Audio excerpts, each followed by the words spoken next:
zinnen weer er hier bij mij in Haasjoerd aardig bij.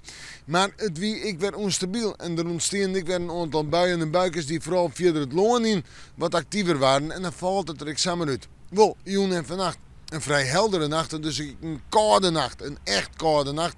Maar een temperatuur om er bij de 0 graden heen op het verste loon, 2 of 3 graden op de loon, overal frost onder groen, misschien wel zware groen frost. En dus plantjes die daar net zien kunnen afschermen. Wien is er haast net, noordoost, zwak, krijgt 1 en 2. En dan zet ik terug naar morgen. Het wordt een dag mooi regelmatig zinnen, droeg waar, ik nog wel wat bewolking en een temperatuur om het bij de 11 of 12 graden heen. De wind uit noordelijke richtingen, vooral letter op het dag en die wind zal matig wezen. Maar in de joentijd en in de nacht helpt het wind ontkräftig, dat geldt voor het kustgebied. En dan heb ik temperaturen die wat hoger liggen, zo'n 2 of 3 graden in de nacht van sneeuw op sneeuw. Sneeuw, ja de zinnen is er wel, maar het wordt ik alweer wat frisser. 9 of 10 graden en kans op een buiken vanuit het Maatzee. De droege perioden hadden oerhoorn. En de wind dan uit het noorden waai en die is matig ontkräftig, viel fris aan.